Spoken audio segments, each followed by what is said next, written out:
Hello friends, good evening to all. एक बार फिर से आप सब लोगों का नर्सिंग एजुकेशन यूट्यूब चैनल के ऊपर हार्दिक स्वागत है। हम स्टार्ट कर रहे हैं नॉर्सेट 2023 के लिए एनक्लेस सीरीज रेस्पिरेटरी सिस्टम पार्ट 11 के अंदर कुछ और इम्पोर्टेंट एमसीक्यू को डिस्कस करेंगे।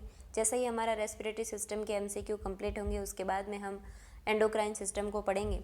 ऐसे करते करते सारे सिस्टम को सिस्टमेटिक कंप्लीट करने के बाद हम नेक्स्ट सब्जेक्ट को स्टार्ट करेंगे।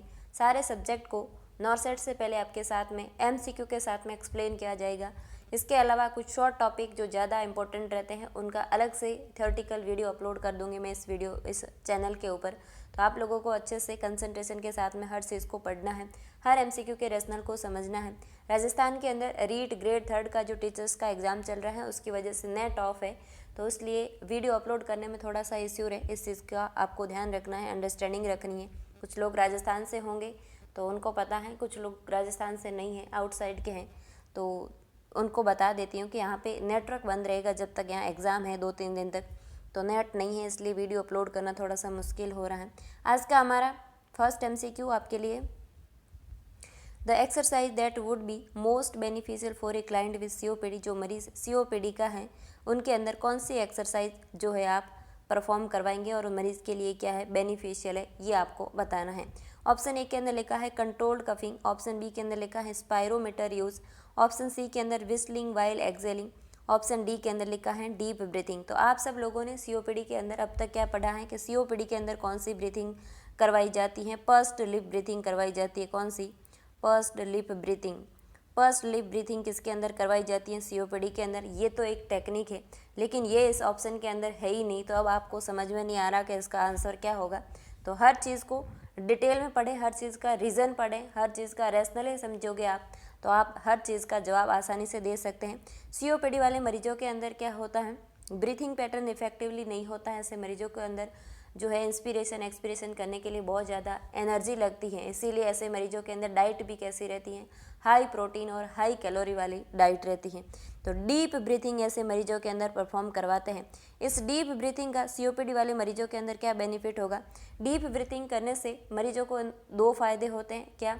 एक तो इनकी रेस्पिरेटरी जो मसल्स हैं इनको क्या मिलता है? स्ट्रेंथ मिलती है, क्योंकि सीओपीडी वाले मरीजों के अंदर बैरल चेस्ट इसलिए होता है क्योंकि इस मरीज़ के अंदर क्या है, बहुत ज़्यादा एसेसरी मसल्स का यूज़ करता है मरीज़ इंस्पिरेशन और एक्सपिरेशन करने के लिए। ऐसे मरीजों के अंदर इनकी रेस्पिरेटरी मसल्स को स्ट्रेंथ देने के लिए डीप ब्रीथिंग करवाई जाती है। दूसरा, डीप ब्रीथिंग करने से मरीजों के जो सिक्रेशंस रहते हैं, जो लोअर रेस्पिरेटरी ट्रैक के अंदर सिक्रेशन बनते हैं, उस सिक्रेशन को ईजिली ड्रेन आउट कर सके। ये 2 बेनिफिट रहते हैं डीप ब्रीथिंग के, इसीलिए सीओपीडी वाले मरीजों के अंदर पर्स्ड लिप ब्रीथ के साथ में क्या रहता है, डीप ब्रीथिंग करवाई जाती है। स्पायरोमीटर यूज़ किसके अंदर किया जाता है? पोस्ट ऑपरेटिव मरीजों के अंदर किया जाता है। और विस्टलिंग वाइल एक्सेलिंग ऐसा करवाने की ज़रूरत सीओपीडी के अंदर नहीं है। कंट्रोल्ड कफिंग की भी सीओपीडी के अंदर कोई ज़रूरत नहीं रहती है। नेक्स्ट एमसीक्यू अपना, the nurse is caring for a client diagnose with A COPD, which data would warrant immediate intervention by the nurse. मरीज किसका है? डायग्नोस हुआ है सीओपीडी का, और ऐसे मरीजों के अंदर कौन सा डाटा इन चारों ऑप्शन में से है जो आपको इमीडिएट एक्शन लेने की ज़रूरत को इंडिकेट कर रहा है, ऐसा आपसे पूछा जा रहा है। ऑप्शन ए के अंदर लिखा है client pulse oximeter reading is 92%। Option B कह रहा है client arterial blood gas analysis level is 74। Option C के अंदर लिखा है client has SOB shortness of breathing when walking to bathroom. Option D के अंदर लिखा है client sputum is rusty coloured. Option A के अंदर लिखा है कि आपकी जो पल्स ऑक्सीमीटर के अंदर रीडिंग 92% आती है, तो सीओपीडी वाले मरीजों को अंदर हमें कभी भी 100% SpO2 मेंटेन नहीं करनी है। सीओपीडी वाले मरीजों के अंदर SpO2 का टारगेट कितना रहता है? 88 से लगाकर 92% का ही टारगेट रहता है, इसीलिए हम कम कंसंट्रेशन वाली ऑक्सीजन देते हैं मरीजों के अंदर। सीओपीडी वाले मरीजों के अंदर 2 से 3 लीटर पर मिनट के हिसाब से देते हैं, कभी भी 100% FiO2 से वेंटिलेट सीओपीडी वाले मरीजों को हम नहीं करते हैं। तो पल्स ऑक्सीमीटर के अंदर रीडिंग अगर 92% आ रही है तो ये सीओपीडी मरीज़ के लिए नॉर्मल है। एक हेल्थी एडल्ट पर्सन के अंदर 100% SpO2 आ रही है तो वो सही है, लेकिन 90 से अबोव रखना है ऐसा माना जाता है। लेकिन 88 से लगाकर 92% SpO2 अगर मरीज़ की आ रही है, सीओपीडी वाले मरीज़ की, तो ये इनफ है ऐसे मरीजों के अंदर, इसलिए ये बात सही है, इसके अंदर इंटरवेंशन की आपको ज़रूरत नहीं है। ऑप्शन बी के अंदर लिखा है client arterial blood gas analysis level is 74। तो ये अगर इतना ऑक्सीजन का लेवल ABG के अंदर दिखाया जा रहा है तो ये COPD मरीज़ के लिए नॉर्मल है। नॉर्मली जो है PO2 का लेवल कितना रहना चाहिए, मोर देन 80 रहना होता है। लेकिन अगर 74 आ रहा है तो ये नियर द नॉर्मल है और COPD वाले मरीजों के लिए ये इनफ है। तो इसमें अभी आपको इमीडिएट इंटरवेंशन की ज़रूरत नहीं है। ऑप्शन सी के अंदर लिखा है client has SOB when walking to bathroom. अगर जो मरीज COPD का है ये एक क्रोनिक डिसऑर्डर है, ऐसे मरीजों के अंदर जब भी कोई फिजिकल एक्टिविटी मरीज़ के अंदर होती है तो ऐसे मरीजों के अंदर शॉर्टनेस ऑफ ब्रीथिंग देखी जाती है।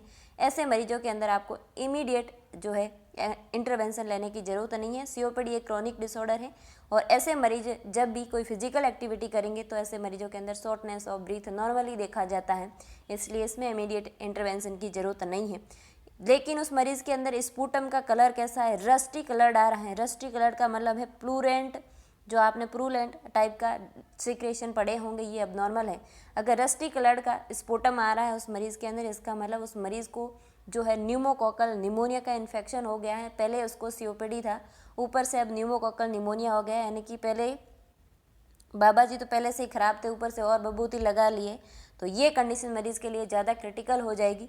ऐसी कंडीशन में आपको इमीडिएट इंटरवेंशन की ज़रूरत है। आपको डॉक्टर को इन्फॉर्म करके बताना है कि मरीज़ का जो स्पूटम है ये रस्टी कलर का आ रहा है, ब्लड स्टेंड आ रहा है, उसके अंदर प्लूरेंट सिक्रेशन दिखाई दे रहा है। तो ऐसे मरीजों के अंदर जब आप डॉक्टर को इन्फॉर्म करोगे तो डॉक्टर इस स्पूटम का कल्चर भेजेगा। अगर इसके अंदर न्यूमोकोकल निमोनिया का इन्फेक्शन प्रेजेंट है तो इस मरीज़ को इमीडिएट निमोनिया के लिए ट्रीट किया जाएगा, क्योंकि अगर ये निमोनिया लगातार रहा मरीज़ के अंदर तो ये मरीज़ ARDS के अंदर जाकर के ज़्यादा क्रिटिकल हो जाता है।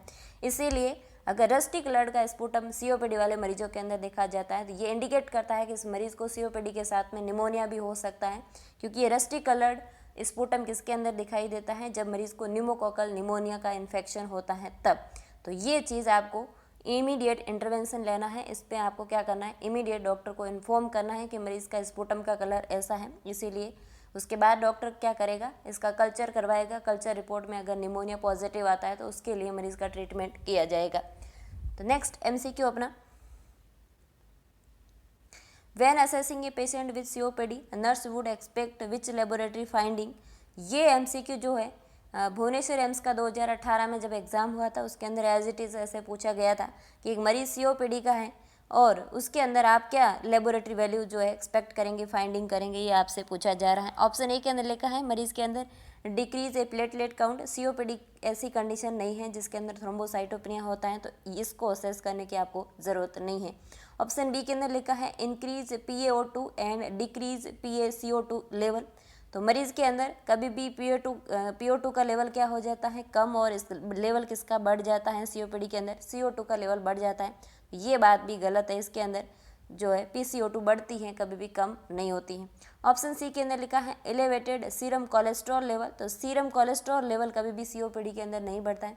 अगर बॉडी के अंदर कोलेस्ट्रॉल का लेवल जो है मोर देन 200 है, अगर मोर देन 200 mg पर डेसीलीटर है तो ये अब मरीज़ किसकी रिस्क पे है, कार्डियोवास्कुलर डिसऑर्डर पे रिस्क पे है। कभी भी ये कोलेस्ट्रॉल जो है आपको जो है MI और एंजाइना वाला अटैक ला सकता है। इसलिए जब भी कोलेस्ट्रॉल लोवरिंग ड्रग दी जाती है उस ड्रग का जो पीछे क्या लगता है, स्टेटिन टाइप की जो ड्रग रहती हैं, जैसे है ना एटोरवास्टेटिन और इस तरह की ड्रग जो मेडिकेशन हॉस्पिटल के अंदर यूज़ की जाती है, ये कोलेस्ट्रॉल लोवरिंग ड्रग होती हैं। ऐसे मरीजों के अंदर जिसमें कोलेस्ट्रॉल बढ़ता है उनको ये ड्रग दी जाती है, जैसे एटोरवास्टेटिन, जिसके पीछे क्या लगता है, स्टेटिन लगता है, ये कोलेस्ट्रॉल लोवरिंग ड्रग होती है। तो ये ड्रग इसके मरीजों के अंदर प्रिस्क्राइब की जाती है जिनमें कोलेस्ट्रॉल ज़्यादा होता है। तो ये COPD का कारण नहीं है। ऑप्शन सी के अंदर लिखा है एलिवेटेड रेड ब्लड काउंट। ये बात बिल्कुल सही है। जब भी बॉडी के अंदर हाइपोक्सिया होता है, COPD के अंदर क्या होता है, PCO2 का लेवल बढ़ जाता है और मरीज़ के अंदर हाइपोक्सिक कंडीशन रहती है। इसीलिए जब भी बॉडी के अंदर हाइपोक्सिया होता है कि RBC को क्या लगता है कि मेरी कमी की वजह से बॉडी के अंदर हाइपोक्सिया हो रहा है, तो ऐसी कंडीशन में RBC क्या करती है, बोन मैरो क्या करता है, एक्सेस RBC बनाता है। और जब RBC एक्सेस होती है तो उसको कंडीशन को अपन बोलते हैं पॉलीसाइथेमिया। क्या बोलते हैं, पॉलीसाइथेमिया। और ये और भी एक्सेस हो जाती है तो इस पॉलीसाइथेमिया के पीछे और क्या लग जाता है, वेरा, पॉलीसाइथेमिया वेरा। तो पॉलीसाइथेमिया वेरा वाली कंडीशन होती है तब ब्लड को एक्सेल आउट करवाया जाता है। क्या करते हैं, बॉडी से ब्लड को बाहर निकाला जाता है, फ्लूइड के साथ रिप्लेस किया जाता है, क्योंकि एक्सेस RBC जब बॉडी के अंदर होगी तो बॉडी के अंदर क्लॉट बनना स्टार्ट हो जाएंगी। इसीलिए जो मरीज सीओपीडी के हैं इनके अंदर क्रोनिक हाइपोक्सिया रहता है। हाइपोक्सिया की वजह से आरबीसी अपने नंबर बढ़ाती है, क्योंकि आरबीसी को ऐसा लगता है कि मेरी कमी है, इसीलिए बॉडी के अंदर प्रॉपर ऑक्सीजन सप्लाई नहीं हो रही है। तो ऐसी कंडीशन में बॉडी के अंदर पॉलीसाइथेमिया वाली कंडीशन रहती है, जो मरीज़ क्या है सीओपीडी वाले रहते हैं। तो इसके अंदर रेड ब्लड सेल काउंट बढ़ा हुआ मिलेगा अपने को। ये चीज़ आपको ध्यान रखती है। आंसर क्या है? D. D is the correct answer. Next MCQ, alpha 1 antitrypsin deficiency lead to, ये RUHS MSc एंट्रेंस एग्जाम के अंदर पूछा हुआ MCQ है। अगर आपने इस तरीके की चीज़ें कभी ज़िंदगी में सुनी नहीं है और ये ऐसे MCQ एग्जाम के अंदर आपको मिल जाए तो आपको अटेंड नहीं करना है। ये चीज़ आपको ध्यान रखनी है, क्योंकि नेगेटिव मार्किंग बहुत ज़्यादा खतरनाक होती है एग्ज़ाम से बाहर करने के लिए। आपने सिलेक्शन जितने MCQ सही कर लिए हैं, लेकिन आपने नेगेटिव मार्किंग कर ली ज़्यादा, तो आप एग्ज़ाम से आउट हो जाते हो। ये पॉइंट को समझना बेहद ज़रूरी है। नेगेटिव मार्किंग से बच के रहना है आपको।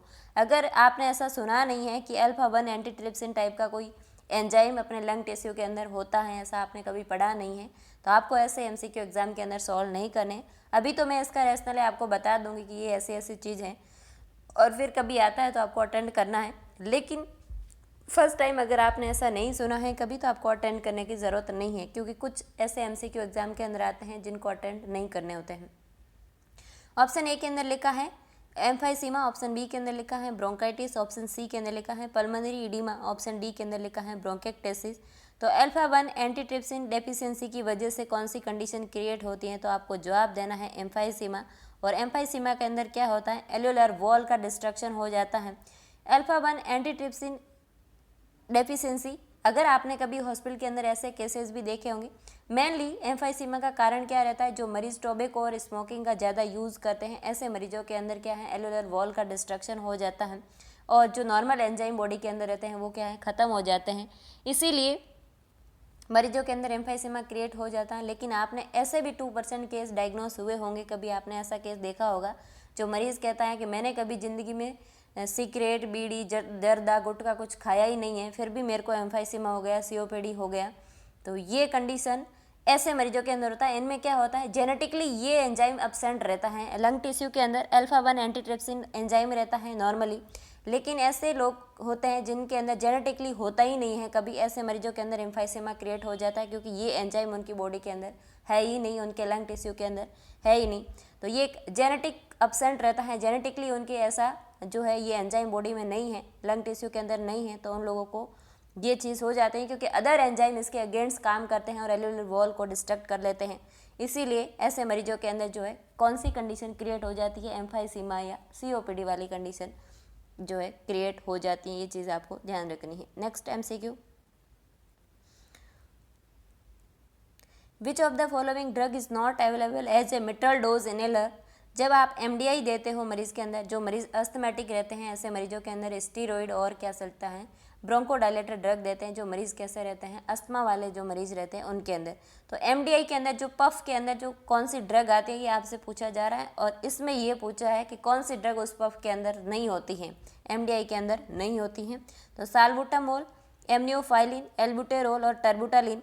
तो साल्बुटामोल, एल्ब्यूटारोल और ट्रेबिटालिन, ये तीनों क्या है? ब्रोंकोडायलेटर और स्टेरॉइड टाइप की ड्रग है। ये ड्रग क्या रहती है? MDI के अंदर प्रेजेंट रहती है। लेकिन एम्नियोफाइलिन कभी भी क्या है? MDI के अंदर आपको नहीं मिलेगी। ये ड्रग एम्नियोफाइलिन और थियोफाइलिन यहाँ तो टैबलेट फॉर्म के अंदर प्रेजेंट है या इंजेक्टेबल है, लेकिन कभी भी इस स्प्रे फॉर्म के अंदर ये ड्रग नहीं आती है। ये चीज़ आपको ध्यान रखनी है। Next MCQ, a prescribed amount of oxygen is a need for the patient with COPD to prevent, जो है ऑक्सीजन का जो अमाउंट प्रिस्क्राइब किया है, ये पेशेंट COPD के अंदर क्या प्रिवेंट करने के लिए लिखा है, ऐसा आपसे पूछा जा रहा है। ऑप्शन ए के अंदर लिखा है cardiac arrest related to increase partial pressure of carbon dioxide in arterial blood gas.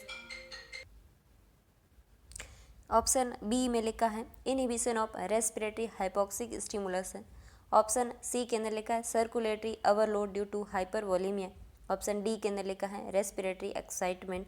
तो रेस्पिरेटरी एक्साइटमेंट ऐसे मरीजों के अंदर नहीं रहता, ये तो मरीज़ पहले से मर रहे हैं COPD वाले। इनमें तो क्या है, इंस्पिरेशन और एक्सपीरेशन में भी बहुत ज़्यादा एनर्जी कंजर्व हो रही है, असेसरी मसल्स का यूज़ कर रहे हैं, इसीलिए इनके अंदर चेस्ट का शेप कैसा हो गया है? बैरल चेस्ट हो गया है।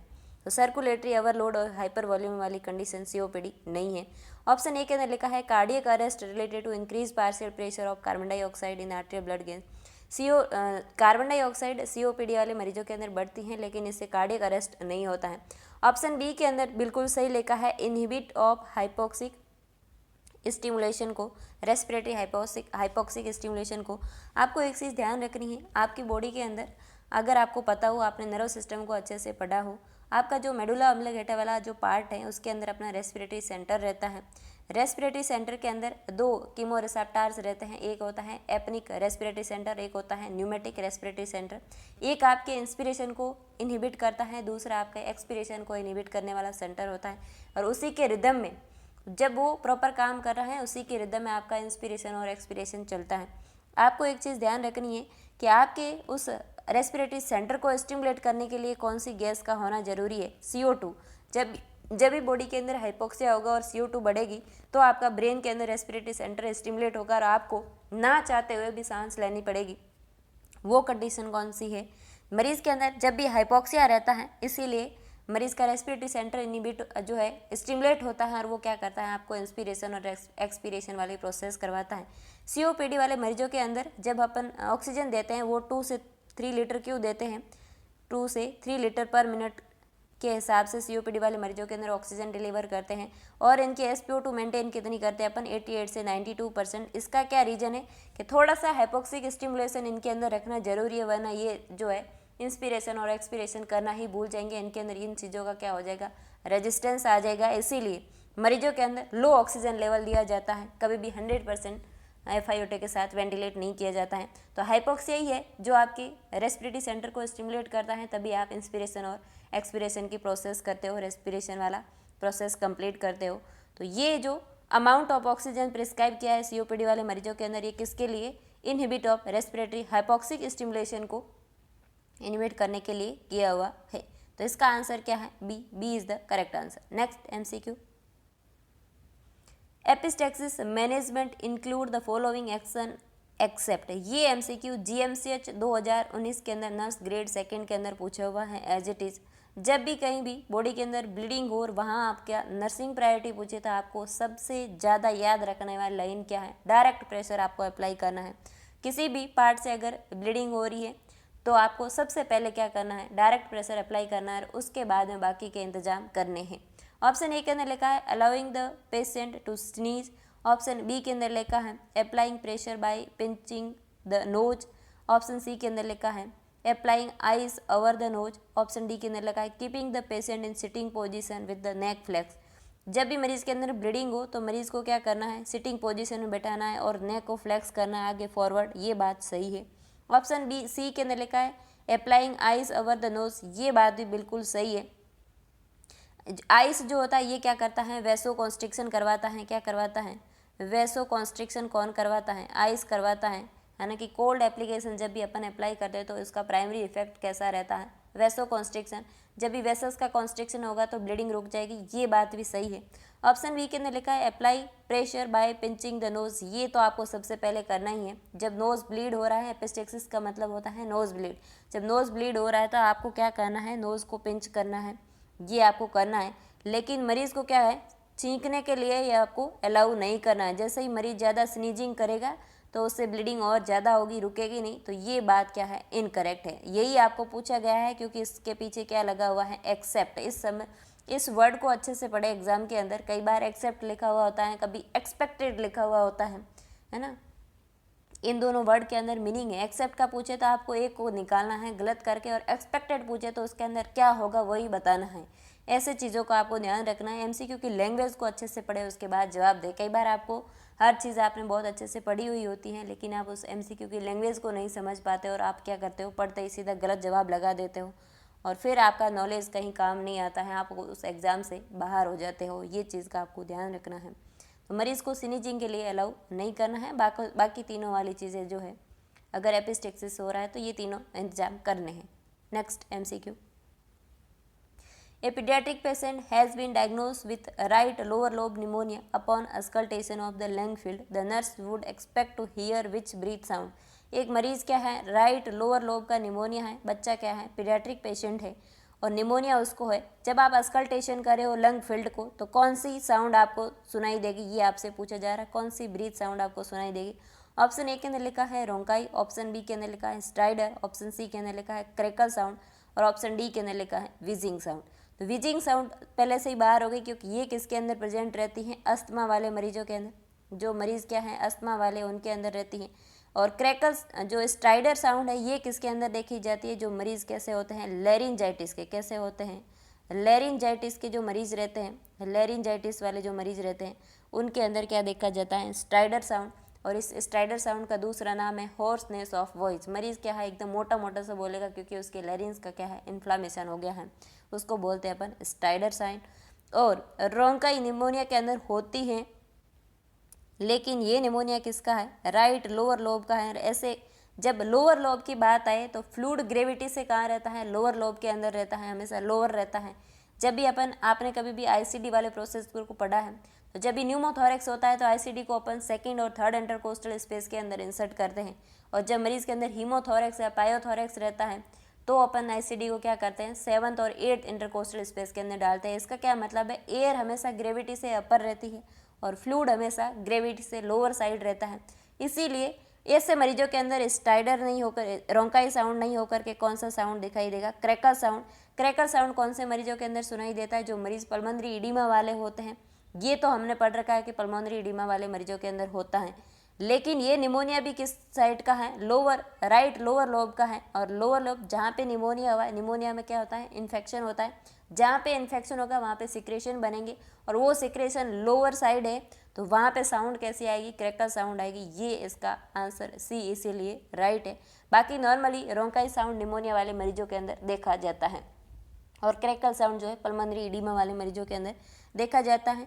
और जब आपको किसी चीज़ का स्पेसिफिक मेंशन किया हुआ तो उस चीज़ को ध्यान से पढ़ना है कि क्या पूछा जा रहा है और हम जवाब किस चीज़ का दे रहे हैं। सिर्फ निमोनिया लिखा होता तो इसका आंसर ये होता और इसके अंदर राइट लोअर लोब को मेंशन कर दिया है तो अब आपको इसके अंदर आपका कंसेप्ट लगाना है कि राइट लोअर लोब मतलब लोअर साइड ग्रेविटी से सिक्रेशन रहेंगे निमोनिया के अंदर, वहाँ पे साउंड कैसा दिखाई देगा, आपको सुनाई देगा क्रैकल साउंड सुनाई देता है। आंसर क्या है इसका, C is the correct answer. Which medication should the nurse anticipate ordering the client diagnose with ARDS। मरीज क्या है एक्यूट रेस्पिरेटरी डिस्ट्रेस सिंड्रोम का है और कौन सा जो है कौन सी मेडिकेशन इसके अंदर लिखी जाएगी ये आपसे पूछा जा रहा है। ऑप्शन ए के अंदर लिखा है अमाइनो ग्लाइकोसाइड्स एंटीबायोटिक देंगे, ऑप्शन बी के अंदर लिखा है सिंथेटिक सर्फेक्टेंट देंगे, ऑप्शन सी के अंदर लिखा है पोटेशियम कैटायन देंगे, ऑप्शन डी के अंदर लिखा है non steroid anti inflammatory drug देंगे। ये जो पोटेशियम है ये कभी भी लंग डिसऑर्डर के अंदर यूज़ नहीं किया जाता है। यहाँ पे एक मैग्नीशियम जो है MgSO4 जो है ये यूज़ किया जाता है। जो मरीज ब्रोंकाइटिस और ब्रोंकिएक्टासिस वाले जो बच्चे रहते हैं उनके अंदर MgSO4 यूज किया जाता है, लेकिन पोटेशियम कभी भी यूज नहीं किया जाता है रेस्पिरेटरी डिसऑर्डर के लिए। ऑप्शन ए के अंदर लिखा है अमाइनो ग्लाइकोसाइड एंटीबायोटिक, तो ARDS के अंदर कोई इन्फ्लामेशन नहीं हुआ है तो आपको एंटीबायोटिक देने की ज़रूरत नहीं है। ARDS के अंदर होता क्या है, जो बच्चे ARDS के अंदर जाते हैं उनके अंदर क्या रहता है, जो बच्चे प्री मैच्योर होते हैं उनके अंदर ARDS ज़्यादा होता है क्योंकि उनके अंदर क्या है सर्फेक्टेंट जो है प्रॉपर नहीं है। तो आपको क्या करना है सिंथेटिक सर्फेक्टेंट बच्चों को देना होता है। और ये भी एग्जाम के अंदर पूछा हुआ है कि सर्फेक्टेंट को कौन से रूट से दिया जाता है। तो जो बच्चे प्री मैच्योर होते हैं बिल्कुल छोटे होते हैं तो उसको सर्फेक्टेंट एंडोट्रेकियल रूट से दिया जाता है। ये चीज़ आपको ध्यान रखनी। सर्फेक्टेंट कैसे दिए जाते हैं, एंडोट्रेकियल रूट से दिए जाते हैं। जो है non steroid anti inflammatory drug की ARDS के अंदर जरूरत नहीं रहती है। ARDS के अंदर सर्फेक्टेंट कम होते हैं और सर्फेक्टेंट में आपको क्या करना है सर्फेक्टेंट ही देना है। सिंथेटिक टाइप के जो सर्फेक्टेंट रहते हैं उसको एंडोट्रेकियल रूट से दिया जाता है। नेक्स्ट MCQ आज के लिए इतना ही। नेक्स्ट अपन पढ़ेंगे नेक्स्ट लेक्चर में। तब तक के लिए धन्यवाद। अगर आपको ये वीडियो लेक्चर समझ में आ रहा है, MCQ के रेशनली आपको समझ में आ रहे हैं तो आप लोगों को क्या करना है मैक्सिमम लोगों तक इस वीडियो को शेयर करना है ताकि दूसरे लोग भी अपने साथ में कंसेप्चुअल स्टडी कर सके। हमारे बीच में जो है कम्युनिकेशन में जो बैरियर है वो क्या है, अपन फेस टू फेस कम्युनिकेट नहीं कर पा रहे हैं, लेकिन जो चीज़ें मैं बोल रही हूँ उन चीज़ों को आपको फोकस करना है। हर चीज़ के पीछे आपको क्या रैशनली बताया जाता है उस चीज़ को समझने की कोशिश करनी है और अपनी स्टडी को कंटिन्यू करना है। लगातार पढ़ाई करना है। कंसिस्टेंसी ही है जो आपको सक्सेस करवा सकती है। अगर आप 1 महीना बहुत अच्छा पढ़ते हैं और उसके बाद में 4 महीने आपने पढ़ाई छोड़ दी, तो वो जो 1 महीना आपने पढ़ा था वो भी आपके माइंड से रिप्लेस हो जाता है। अपने माइंड की जो कैपेसिटी है वो क्या कहती है कि आप बहुत कुछ अपने माइंड से करवा सकते हो, लेकिन कब, जब आप उसको क्या करते हो, लगातार करते रहते हो तब। तो हर दिन आप कुछ नया सीख रहे हैं, तो इस वीडियो को ज़रूर दूसरे लोगों तक शेयर करें। इसके अलावा कुछ आपके खुद के सजेशन है तो आप कमेंट बॉक्स में ज़रूर बताएं। कोई टॉपिक आपका बहुत ज़्यादा वीक है तो आप कमेंट बॉक्स में ज़रूर बताएं, उस पर वीडियो ज़रूर अपलोड करूँगी मैं। तो आज के लिए इतना ही। Thank you.